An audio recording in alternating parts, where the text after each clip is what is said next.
நம்ம பொண்டாட்டி. அப்ப இது நம்ம பொண்டாட்டி இல்லையா? டேய் நம்ம பொண்டாட்டி இல்லடா. அது ஏன் பொண்டாட்டிடா? ஒரு 4 பேரை கூட்டிட்டு வந்து கேளு.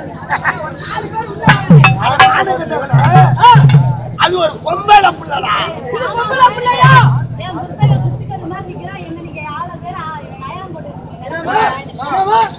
உனக்கு விஷயமே தெரியாதா?